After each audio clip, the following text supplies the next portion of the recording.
होगी। ये क्या बकवास बात है। ये तो 1 साल का बच्चा भी जानता है कि कुछ काम करने के लिए या किसी भी काम को करने के लिए हमें उस काम को करना होगा। बिल्कुल, ये करना उतना ही आसान है जितना कि आपके सुनने के लिए। दूसरी बात, अडेप्टेबिलिटी के साथ साथ ऑथर हमसे रिस्क लेने को कहते हैं। ये माउंटेन ड्यू वाला रिस्क नहीं कि माउंटेन ड्यू पिया और पहाड़ से लगा दी छलांग। यहाँ हम काम करने के रिस्क की बात कर रहे हैं। जिस तरह हमने अपने पिछले एपिसोड में एक लाइन पढ़ी थी कि आप लॉटरी नहीं लेंगे तो आप हमेशा हारेंगे, उसी तरह आपको अपने काम में, अपने स्कूल, अपने कॉलेज या अगर आप किसी से प्यार करते हैं तो रिस्क लेना ही होगा। बिना रिस्क के तो 100% ना है, लेकिन रिस्क लेने के बाद चांस 50-50 का हो जाता है। तो 50 बढ़िया या 0। इसलिए आज के एपिसोड के अंत में आपके लिए एक बहुत जरूरी काम है। जाइए, रिस्क उठाइए और आप जिससे प्यार करते हैं उसे कह दीजिए अपने दिल का हाल। वह भी तो जाने कि अभी तक के एपिसोड तक आपने अपनी पर्सनालिटी और एटीट्यूड को कैसा बनाया है। पर रुकिए रुकिए, किसी भी चीज का अधूरा नॉलेज बहुत खतरनाक होता है। वो आपने सुना तो होगा ही, लिटिल नॉलेज इज डेंजरस। इसलिए पहले कोको एफएम पर इस पूरे पुस्तक सारांश को सुनकर कंप्लीट नॉलेज ले लीजिए। मन की बात, मन के हारे हार है, मन के जीते जीत। हम जब तक अपने मन में नहीं ठान लेते कि हम हार रहे हैं या जीत रहे हैं, तब तक बाहर का कोई भी चीज हमें नहीं हरा सकता। और वैसे भी हारना शब्द बहुत छोटा है। हारना जीतने की एक सीढ़ी है।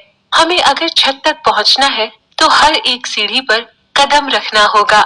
इसी तरह अगर सफलता पानी है, सक्सेस पाना है, तो जो फेलियर है वह उसके बीच की एक सीढ़ी है। उसके ऊपर तो चलना ही चलना होगा।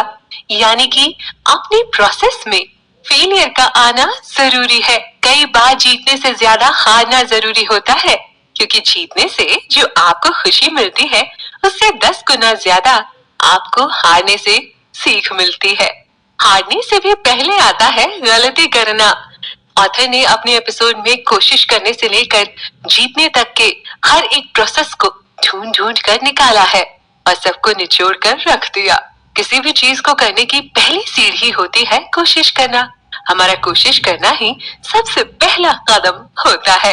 और आपने सुना भी होगा कि सफलता की पहली कदम कोशिश होती है। और हरिवंश राय बच्चन ने तो पहले ही कहा है, कोशिश करने वालों की कभी हार नहीं होती।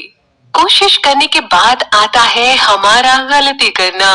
हम कई बार चीजों में गलती करते हैं और उन गलतियों से सीखते हैं। गलती करना बड़ी बात नहीं, लेकिन तब तक जब तक हम उन गलतियों से सीख रहे हैं। हमने अभी अभी बात की कि सक्सेस को पाने के लिए बहुत सारी सीढ़ियों से होकर गुजरना पड़ता है। सबसे पहली सीढ़ी तो हमारी कोशिश ही है। कोशिश करने के बाद आती है गलती। तो हमें गलतियां भी करनी है, क्योंकि काम करने के प्रोसेस में गलती तो होगी ही। गलती के बाद आता है मिसिंग पार्ट, यानी कि कुछ चीजों का छूट जाना। किसी बॉलर ने इतनी तेजी से बॉल मारी कि बैट्समैन ने उस बॉल को मिस कर दिया। सचिन तेंदुलकर क्रिकेट के भगवान है, लेकिन उन्होंने भी हजारों बॉल को मिस किया होगा कई सारे छक्के मारने से पहले। तो क्या ये गलत है? नहीं, ये छक्के मारने का एक प्रोसेस है।